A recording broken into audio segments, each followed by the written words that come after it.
Hello everyone, my name is Gayatri Shirsagar. I work as a program manager for Pune Knowledge Cluster.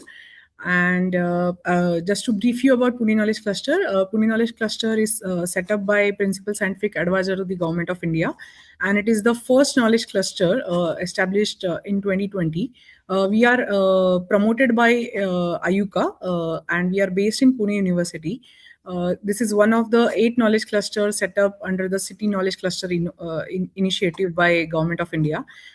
We have different verticals like water, health, environment, education. So we work in various sectors, and we have various activities for where citizens can be a part of. There are a lot of activities as a capacity building for students, teachers, schools, colleges, and as a citizens also you can be a part of those.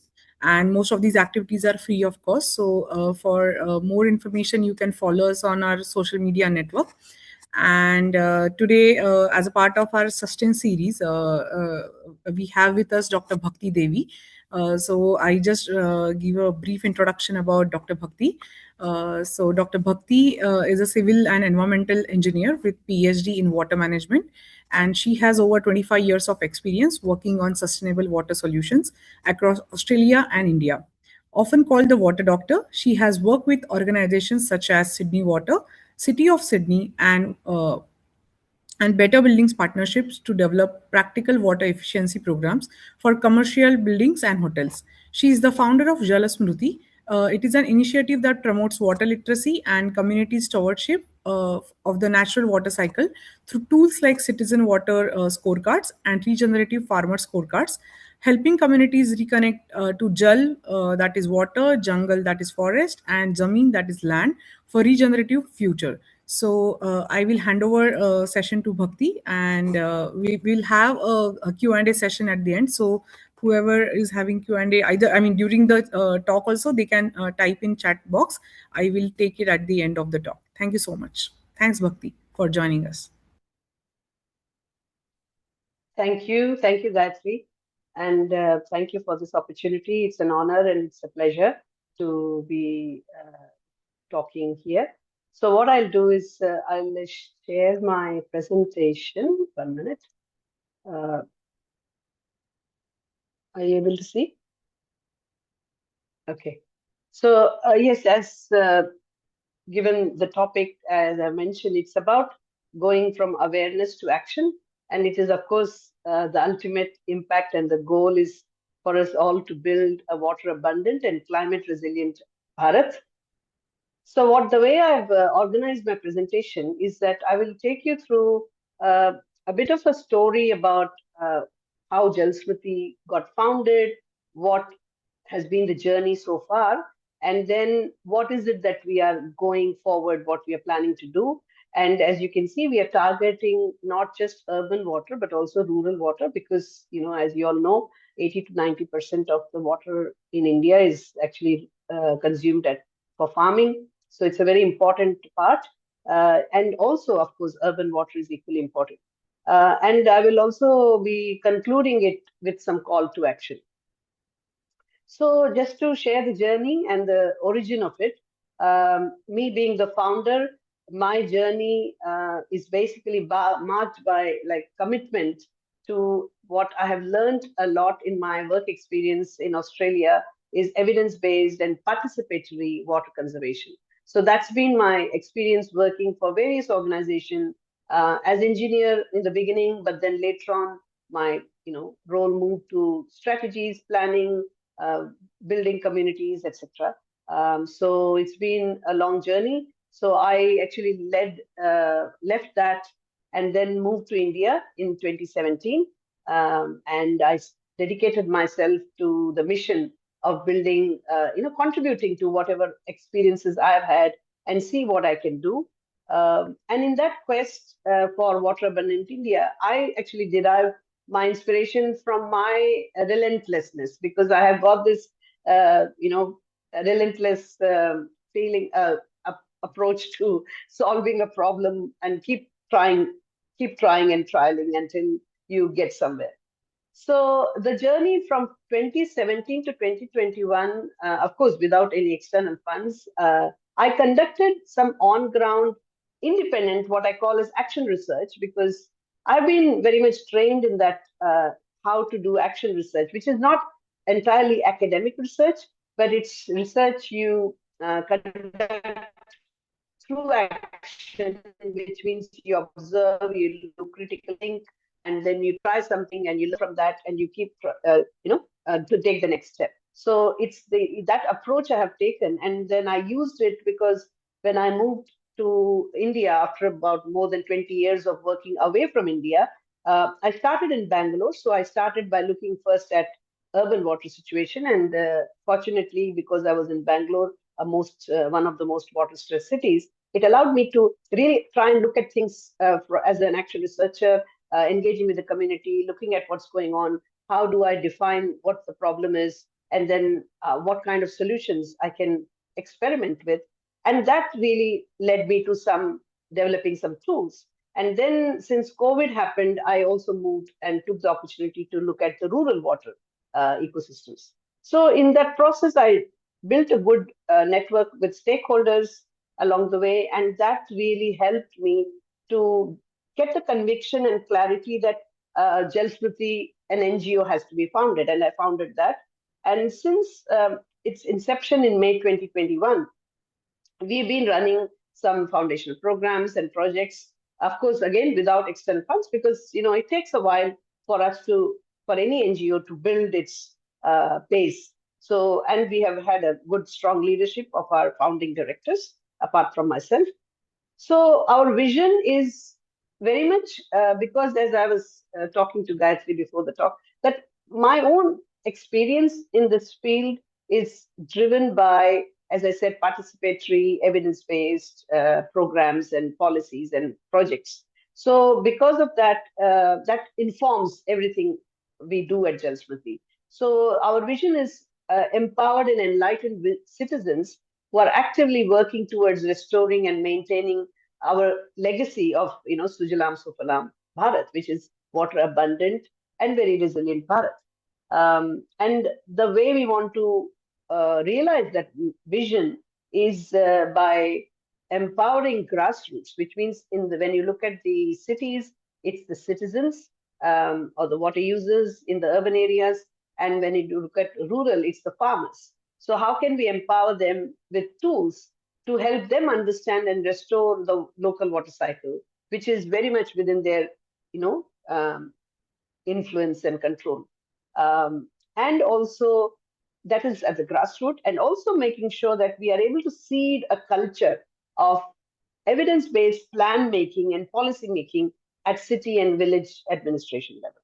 So that's given that our vision and mission, I also want to share our own philosophy of how we approach funding, because it's a very critical part of, for any NGO to survive and do its work. So our approach conventionally, you start with some funding and you design the projects, and you hope they work and you try and see if the impact was made. But our funding philosophy is a bit different, where we want to start with a concept and test it at a very micro scale, small scale, keep testing, find learnings from that small testing, because when you're bootstrapped and when you're not having any external funding, that is a more smarter way and more effective way of doing the work. And then once we have looked at and learned from those small experiments, then we can find the right funding partner and take the funding partner on the journey of going on a pilot and scaling. So what I say is that we care about getting it right before getting it big. So that's been our approach in our journey. So what you will see is that what I'll be sharing with you is all the learnings from those micro experiments we have been doing. So our approach, of course, is making sure it's not just awareness, but we are able to build actionable tools. It's not just theory, but proven community engagement methods. And it's not ad hoc solutions, but evidence-based solutions. So that's the philosophy and approach that we are driven by. And so far, our humble impact in the last 4-5 years has been that we have engaged, we had the opportunity to engage with Jal Jeevan Mission, Atal Bhujal Yojana, Swachh Bharat, and it gave us a real good idea of how from the government side things work, and also at the government community interface. And we had the opportunity to train a lot of government officers and engineers. But that was also an opportunity for us to learn on the ground what's happening. And we have designed a certificate program for Jal leadership for a university in Delhi NCR, and we have mentored 100 plus youth in helping start local water actions. So for the journey that we took until all these years, I want to share some of those learnings, because it's those learnings that inform what we do going forward. So as I said, our approach is all the time, do those, learn, and then decide what next. So I want to share these learnings on what we have had on urban water as well as rural water. So in urban water, we learned while working with the citizens about the water stress they were experiencing. Two key things stood out. Of course, it began with we were engaging with citizens, and when we are doing that, what stood out is what is really standing between the problems that citizens face and where they want to get to. It's a very wicked problem. Water is not a straightforward problem, although it makes you feel that we think we can solve it, and then we try different ways, but it's a bit of haphazard and not really knowing how to navigate it, but try different things and see if it works. So the way the learning from that observation on ground was that the problem is more about citizens getting a holistic picture of what water security is all about. And because we framed the problem in that way, the solution that we developed was a water scorecard. It's a very simple tool, very easy to use tool for the citizens to use, which can help them understand their own situation with clarity. And in a very simple way, not in a very technical, highly technical way, but in a very simple way, help them understand the holistic picture of the water situation, and also help them understand where they need to target and what actions can lead them to achieve the goal that they can set. So that is one learning we had with the engaging with the citizens. The other learning, as we kept going, and also observing what other NGOs are doing, there is some very good work happening by different NGOs, but we also noticed that these good work, they don't tend to replicate, they don't tend to propagate. And as you start digging in, the reason is that what we concluded was because you need to have some long-term plans for the cities. You need to have a very informed way of developing policies to solve a problem that you've identified in the plan. So there's no systematic way of developing a plan, developing a policy. So this iceberg diagram, this figure that we have put, is basically showing that all the problems we see at the surface or the top, which is visible, is polluted water, water shortages. They are the real root cause is lack of good plans, lack of good policies, and even the plan making process. It's not just the plan. How you make the plan is very, very important. It's critical. And everywhere you see, at least I felt almost very, very disappointed that you can do all the good work, but it doesn't go anywhere because we are still stuck at that lack of long-term planning, plan-making culture, lack of evidence-based policy-making culture, and that becomes the root cause. So we felt this is something we need to address. So our core problem statement, therefore, became that the urban water management suffers from dual failure. One is at the grassroots, disempowered citizens. They're operating without any clarity of what action to take. And from the top, the municipal governments or the local governments making ad hoc decisions because there's no plan, there's no evidence-based process. The decisions are generally ad hoc. And those two together, they create a vicious cycle. which really results in ineffective water security. Whatever you do, it doesn't really sustainably work. And that is how we frame the problem, because it's very important in the action research that once you've understood, you frame the problem so that you then try to create a way of solving it.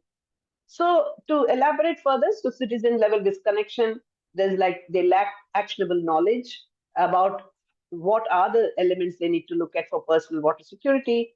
They don't have the agency. That means they don't have any very unclear understanding of what is it that they can do, how can they do it, and where they can go to even inquire.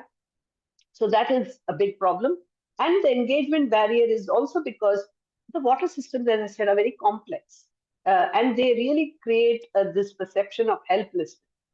And of course, there's also this behavioral incoherence where you know that there's a problem, but then your actions are still contributing to the problem. And you don't realize the connection between the actions and the behavior that the people we take and how it actually impacts, contributes to the problem. And at the municipal level or the local government level, you have this short term thinking because political cycles discourage long term water planning. There's also gaps in evidence, there's decisions made without in much data on citizen practices and needs, very reactive approaches, prices driven, and the policy also are very ad hoc, random solutions. So, which we already said. So, at the system level, the feedback loop breaks down because there's no, because ultimately everything is interconnected. And on top of that, accountability. There's neither citizens nor government have clear performance metrics. There's nobody being held to account about, if you had a systematic way of planning, you can come back and check how have we progressed against the plan. That doesn't happen. And there is, of course, resource misalignment where investments are focused on building this infrastructure without really addressing the demand or the behavioral aspects that are contributing to the problem. So, given that's how we frame the problem at the urban water level, the solution that, as I said, we have created is that this whole suite of water scorecards, which means, as I said, you can assess your water situation at an individual family level because you can control things, what's happening within the family, within the household. Then also at the building facility level, whether it's residential, whether it's office. So there's a scorecard that can guide you to take, full account of what's happening at the building facility level. Also the water bodies, because they are within part of this community. We have developed a simple, and all these are very simple scorecards. They're not very it's not about getting into the scientific depth, but even to get an understanding of where the problems are and where we need to prioritize before we get into more details. So that's the purpose. And same also city water scorecard for the city planners. They can use that to understand the gaps in the city. So these are basically tools for rapid assessment for water sustainability and resilience status. So, and also what these scorecard, the good part of the USP of the scorecard is that they give you 3 different functions. One is you can use that to empower the groups, citizen groups or individual citizens to take action within whatever they can do themselves.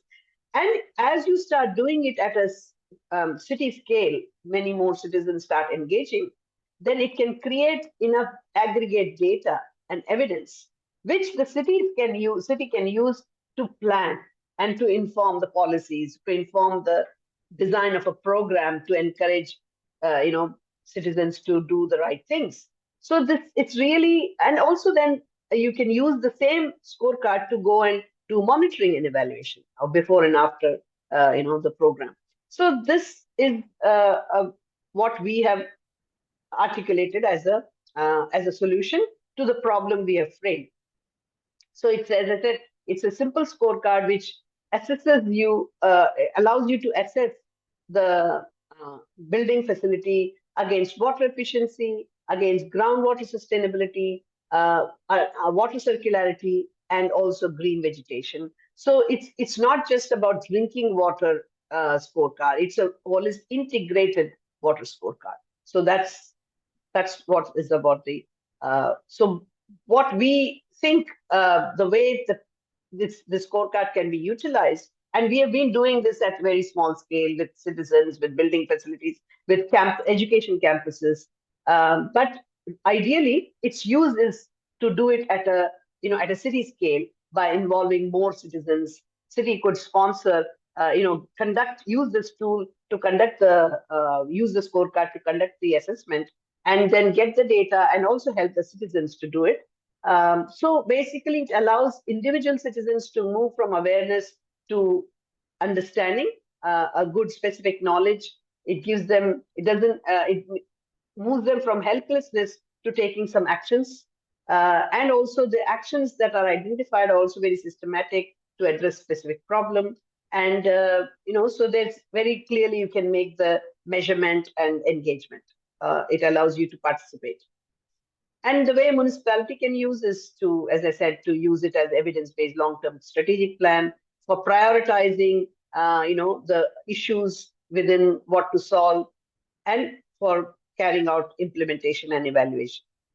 So our hypothesis. So now what we are saying is that if we can design a project with this to a small pilot, which the solution hypothesis, what we are saying is that by simultaneously addressing the citizens, the deficit, the empowerment deficit that they face, and the evidence deficit that the municipalities face, and if we use this process to actually, in this integrated framework, will allow you to transform, because you are working at both levels using this one tool. So that's what we want. We invite people to, city leaders to, test this. So coming to the rural, so that's the urban situation. As I said, this is how we read the problem and we framed our solution, and we've been testing on small scales, and now we are open to moving to the next step.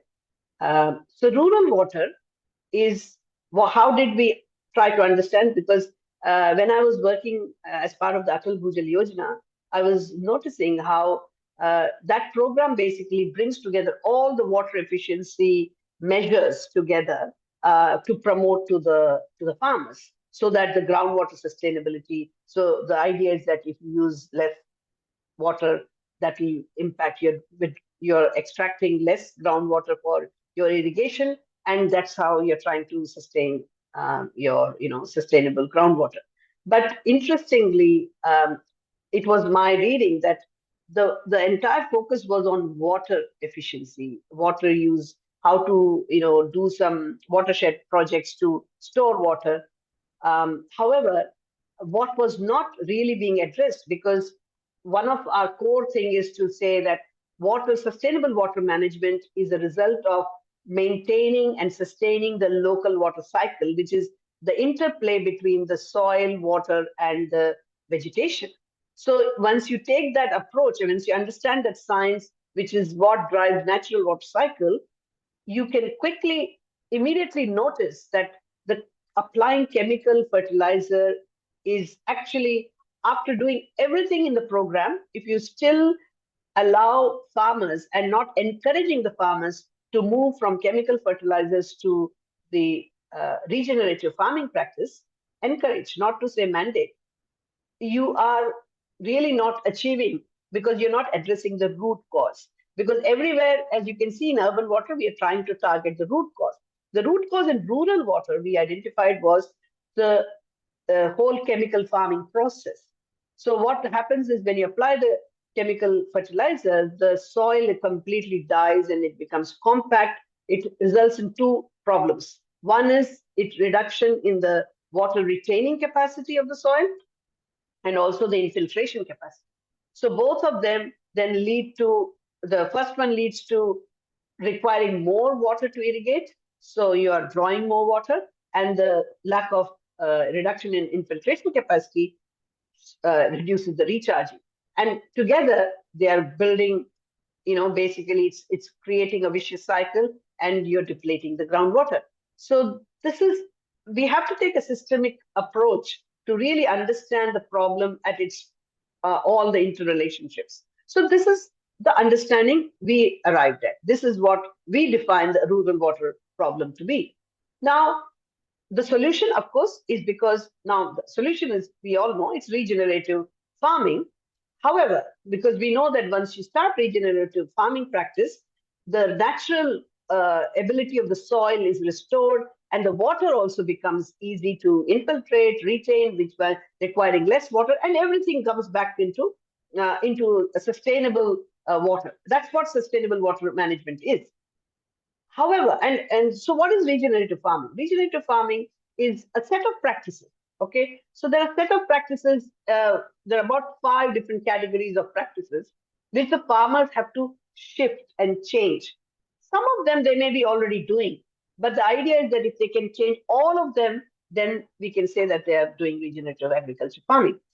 So one problem is, of course, the scientific problem of the soil becoming bad because of the chemical.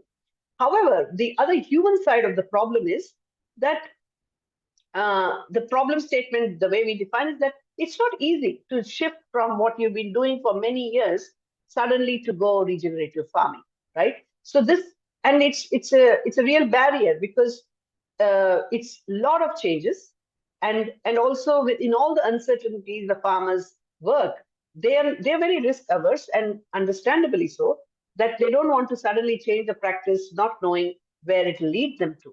So that's how we define the problem, that we know that the farmers need to do regenerative agriculture, and we understand that that's going to solve the problem. But how do we get the farmer to make that transition? What's the pathway? And we looked at what others are doing, because we know there are good programs happening.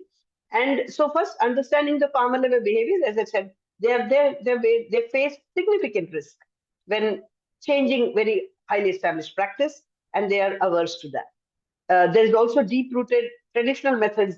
Anybody, we all know, when we are used to doing something, no, we don't want to change it. And that's one of the human tendencies. And there's also, it's a very holistic, lot of too much information, too many activities to change. So it becomes an overwhelming thing for the farmers. And of course, economic pressure, because you don't know how the yield is going to be impacted, all these things. And at a program level, those who are conducting these programs, we looked at, there's a very popular program in Maharashtra, Pani Foundation program. There's also in Telangana, Andhra, they have very good organic extension programs. And many of these programs, they are very high investment. So you have to really put in a lot of resources in order to make sure that you're training the farmers, you're hand-holding them. So it's a lot of investment. And also what I noticed is that many of the Pani Foundation is a very good program, very well-designed program with a lot of, it requires a lot of resources. But yes, very well designed. But also we found that because working closely with them, in parallel with them, observing the farmers, there were also a lot of farmers drop out. When you start creating the cohorts, they do it in cohorts. So you lose them. The third problem is that the hand-holding approach requires a lot of people on the ground. And lastly, the farmers are dependent on the program. That means once the program finishes, the farmers are on their own. And there's no guarantee of that behavior sustaining itself after 1 year, 2 years, for whatever long the program is. So these are the problems we observed with the current programs. So what is our solution thesis? So what we did was, again, using the approach we used for the urban water, we felt, let us first help the farmer understand, not to say take action, understand where they sit within a regenerative agriculture farming practice. So the farmer scorecard helps them to self-assess, and we help them assess themselves on how they score, what are the actions, which practices they score less, and which practices they're already doing well.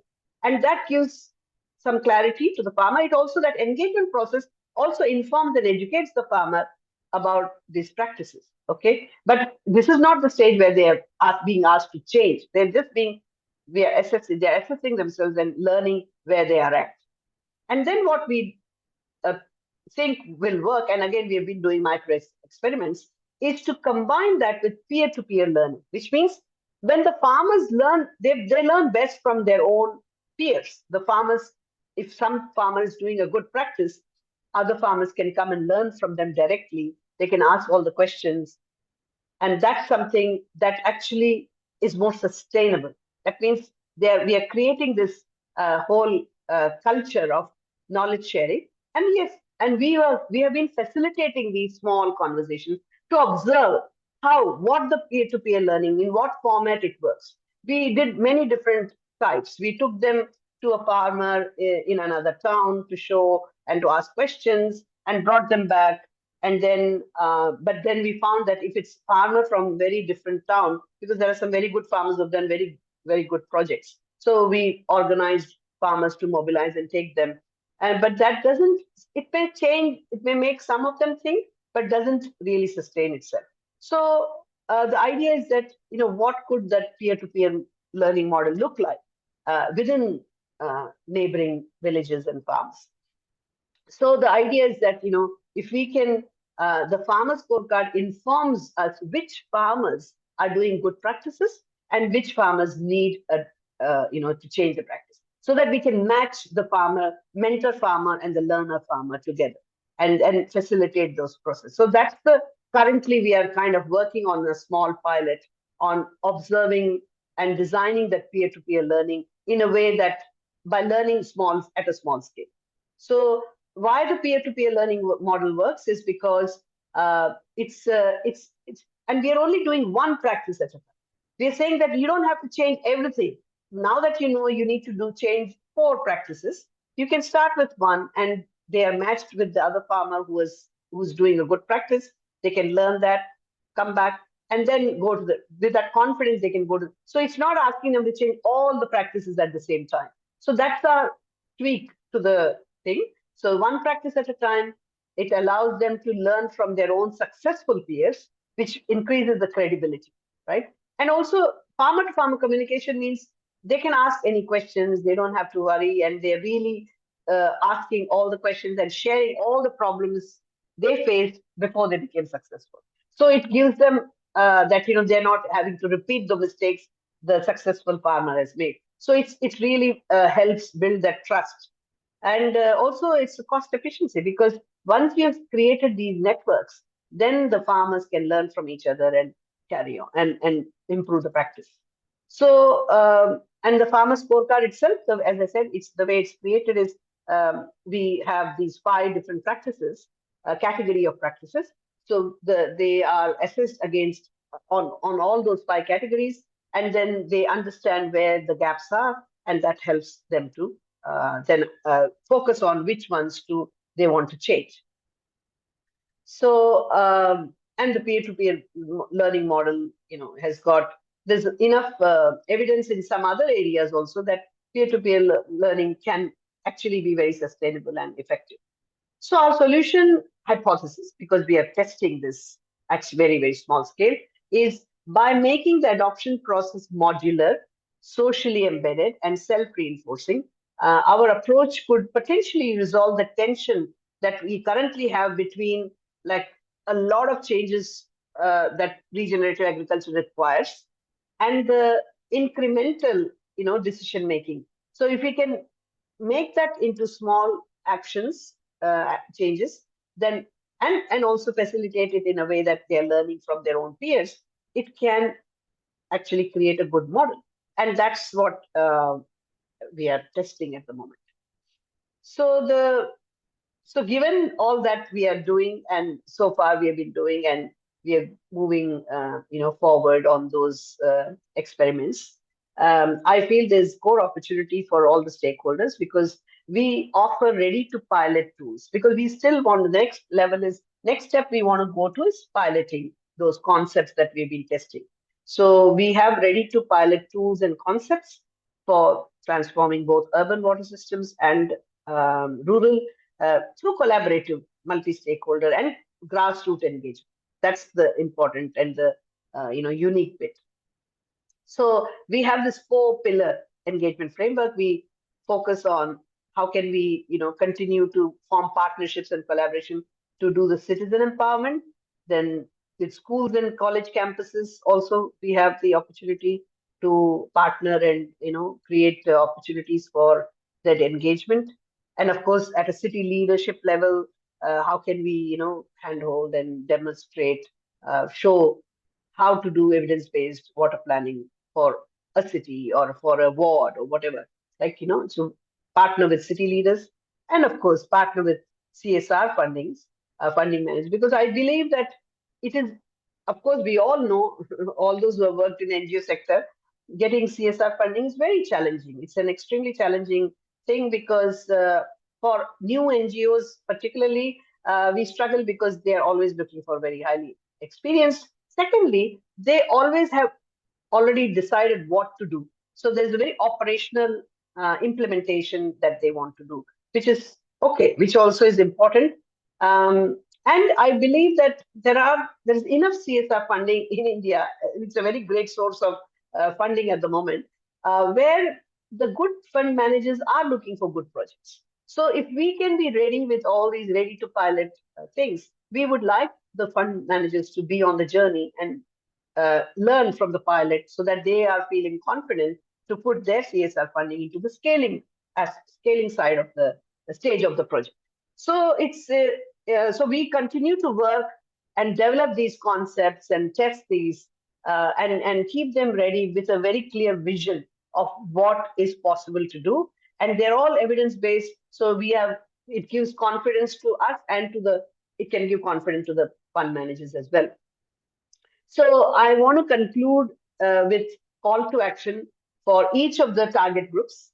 So the citizen groups, if you're a citizen group, you can contact us for partnership to help the citizens conduct local water cycle assessment, implement actionable improvements, and also share these results with the local government, write white papers, and so that you're engaging in a positive way with the local government. And that way you're getting to engage them maybe at the policy level as well. Then also education campuses, we would invite them to form partnership with us to create the education campuses as a learning ground for the students to learn about the local water cycle. They can engage with both farmer scorecard and water scorecard and learn about the local water cycle. So that's a very good opportunity. Then city leaders, you can write to us for demo proposals on how we can engage citizens in planning process, how we can establish evidence-based plans and policies. So we can help with that. And of course, lastly, the CSR fund managers, you're welcome to. We can share with you our portfolio of pilot projects that we have. You can look at it and identify if it aligns with your priorities. Then you can specifically fund either urban initiative or rural initiative. And also we can monitor the impact through the scorecard data. So yeah, so that's what it is. And of course, we are also open to receiving donations because we are still bootstrapped and anything is helpful. So with that, I would like to say thank you again for listening to the presentation, and I open the thing for Q&A if you have any questions and comments. Yes. Thank you, Dr. Bhakti, for insightful talk and sharing your perspective, and also the challenges in rural and urban sectors, and how, as a citizens or policymakers, we can participate. So now the floor is open for the discussion. I mean, we can, if anybody has question, I request them to raise the hand so that we can unmute the particular participant. And also, meanwhile, I have sent a link for a feedback form. Like those who want a certificate of participation, they can submit that. Meanwhile, we'll continue with the Q&A session. Yeah, I think Vivek, he's a student, BSc student. He's asking about the volunteering or internship opportunity. Yeah. I think best to contact through your education institute. instead of individual one-on-one. So that I would suggest, or any NGO. So that way we are doing more than one student. And I see one more question from Dr. Mole, Dr. Manasi. Yes. Uh, How can researchers get involved for collaborative policy research? Very good question, and I would be very happy to. We can have an offline, because we can identify some, areas depending on which city you want to focus, and we can create a scope which your students can then engage, and we can guide them. So definitely, I would invite you to, as I said, it's best done through the institution. So if you're a researcher, uh, and an academic, please get in touch, and we can identify how to do that. Yeah, and I think Sandeep Sathe, he just commented, like, for the first time I heard performance metrics for citizens. That is a fantastic. And I think, yeah, I will, Urvi, I will send Jal Smruti's website link in the comment box. And yeah, I think Mansi Mure is from COEP, is what she's saying. Okay, COEPs. It is an engineering college in Pune. Okay, yeah, please, you're most welcome to. I will, Gayatri will share our Definitely. email contact, so Yeah, we can yeah. I discuss. just sent it in the chat box for this thing. Yeah, yeah. Anybody would like to give a feedback, a video feedback?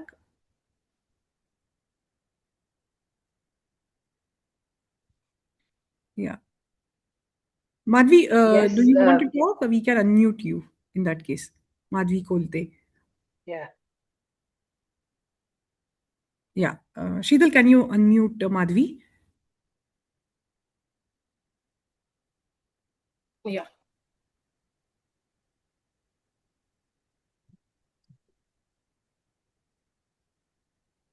It is Madhvi Kolte. Yes, yes. Yes. Yeah, Madhvi, just start. Yeah, yeah. Yeah, thank you, Sheetal, and thank you for this very timely presentation. Actually, my colleague just told me at the last minute, so I'm lucky that I attended this. My organization, Bhavna Foundation, we are working with farmers to help them transition to natural farming practices. And we also focus on farmers who do not have livestock or who wish to move away from livestock farming. One of the reasons that we discovered is for water consumption for this practice. And we are looking at an opportunity to collaborate with interested organizations to study the water consumption on the farm. So, which is the most water efficient farm produce to the least water efficient produce. And we are a very new organization. We are always like a shoestring budget, working on some things that we're doing on the ground. But if your organization could support us in any way, uh, I just wanted to check We about could that.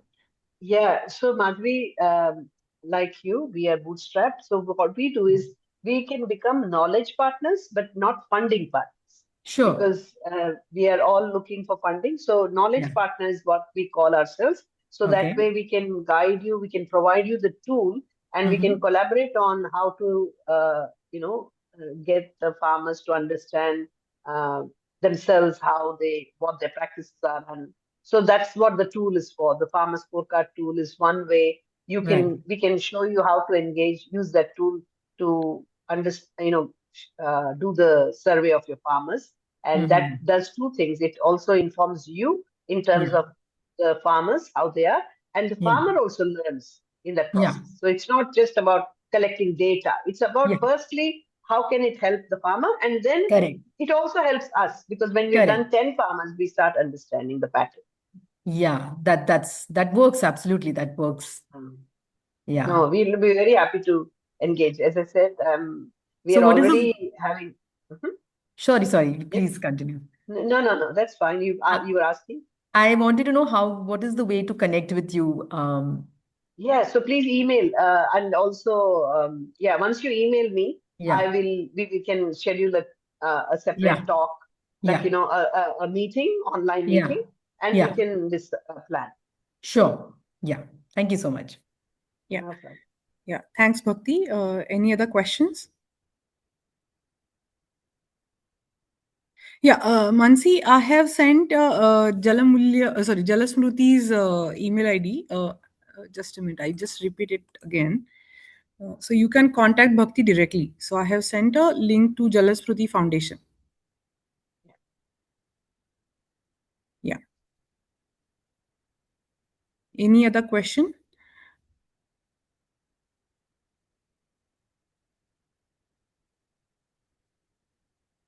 Yeah, I think Dr. Gautam has also sent a comment.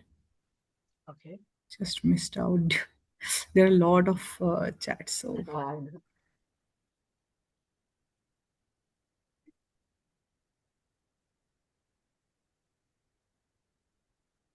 yeah. And I have also sent advertisement for the associate project manager. Like PKC is hiring for PKC has opened one position as an associate project manager. So if you know anyone who is eligible to that particular advertisement, request you to please send it in your network. I am resharing it again. Yeah, and Sheetal has sent the feedback form, those who would like to get the certificate of participation. I just wanted to make a comment about that performance metric. So what I meant by performance metric is the scorecard gives you a score or a metric for the facility. It could be the apartment building, it could be your own family household. So you'll know how you're doing compared to the best practice, how much water you are actually using, and how much you could save if you're already efficient. So it is a performance metric of your household or your building facility. So what I meant by citizen as in the citizen using facilities, not citizen as an individual. Of course, if their practices are good, it reflects on them. So in that sense, it's a metrics for the citizen. Yeah. Ankita, would you like to talk? Ankita Gire? Yes. मराठीमध्ये बोलू शकते. She is our on-field Okay, great. coordinator working in Amrati and Jangal. So we are doing our pilot there. So to start our pilot on the peer-to-peer learning model. Yeah. Ankita, you can speak now. Yeah, you're unmuted now.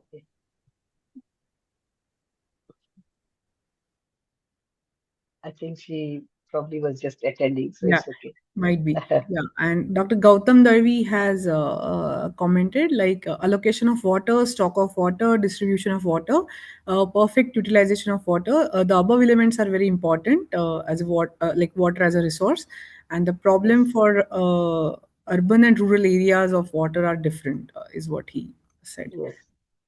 Yeah. Is there anything else? Yes. So Sandeep is asking about the YouTube. Yes. So the talk will be, talk is recorded and we will stream it on Monday, actually. And also you will get the participation certificate early next week. So, we request you, to please cooperate regarding the certificate. And yes, and the talk will be available on YouTube for sure. Omkar wanted to ask some question. I'll just unmute him. Yeah. Yeah, Omkar, then yeah. Yeah, ma'am. I had a small question. What are the difficulties or the level of difficulties you have observed in India as you have worked in Australia as well? So, in comparison to Australia, what are the different challenges that you have faced in India? Right. And when you say challenges, are you talking water challenges that citizens face or what I Yeah. faced? No, in context of water challenges, Water challenges. mainly in urban Yes. areas or Yes. urban sector. So as I said, one of the main challenges that the citizens face is complete uncertainty. There's no idea how much, because usually in developed countries you get a water supply and it's guaranteed, guaranteed water supply, that you'll get this time, you'll get this quality. But in the cities, and now in the Jal Jeevan Mission, actually they have made sure there's a guaranteed supply to every village household, which is very important for the water security. So that is one main challenge, because as you know, even it's Pune, Bangalore, Delhi, everywhere, say about only 40 to 60% is what they receive from the water supply or utility. And then you have to supplement it, because it's not enough. You have to supplement it with tanker water or groundwater. If you have groundwater, then everyone is drilling bore wells, everyone is buying water, and nobody knowing how much to even buy. Yeah. I have seen when we were doing the water scorecards, they were discovering that they're actually buying tanker water they probably didn't even need, because they don't know how to count the water across the building. So how do you know? You just guess 15 tanker, and then you found you actually only need one tanker. And all these years they were actually buying 3 tankers, and the tanker, nobody sees how much it's actually filling or not, right? And there's a nexus between the watchman and him, and then they are just signing for 3 tankers and not really supplying. They don't need to supply 2 more. So these things happen, and these things are because it's completely there's no idea. There's no even water meter is there sometimes, but as I said, it is not. You don't know how much the apartments are using. So it's everyone is like shooting in the dark, and the committees, the management committee or the work of the apartment buildings, they also don't understand how do you solve. Everyone has different ideas. So that's when I thought the problem is, firstly, help them understand where is the problem they need to target as a community of residents, right? So that's when the water scorecard was born, to see if you frame the problem correctly, that the problem is, how do you decide? How does an individual committee decide, apartment building decide? Because they have to decide. There's no help. They can either pay a consultant. Sometimes they don't have the money to pay a consultant. Then how do you know that how much, where do you need to focus? Do you need to do rainwater harvesting? Do you need to do? No idea. So the scorecard immediately gives you enough clarity to know exactly what, and then together you can decide these are the problems and these are the actions which will help us to solve them. Now let us decide what we want to prioritize. So now it's become a shared understanding. Yeah. Thank you, Dr. Bhakti. And I think we can take the last question from Dr. Gautam Darvi. I think, Dr. Gautam, you can please unmute and ask question.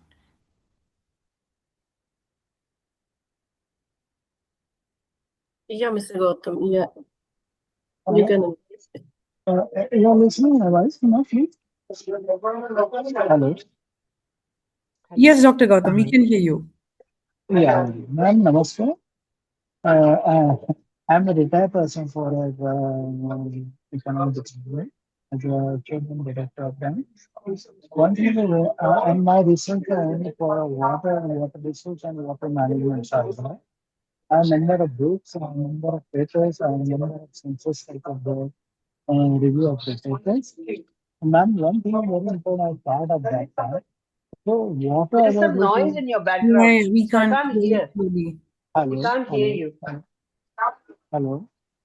I'm in my Hello? I office can. now. If you don't, I'm in my office. I'm extremely sorry for that. I'm sorry, my office for that. You're listening my noise now, please. It is actually coming in bits and pieces. So, I mean, there is Yeah, no please Okay, speak sorry. loudly, then it may help.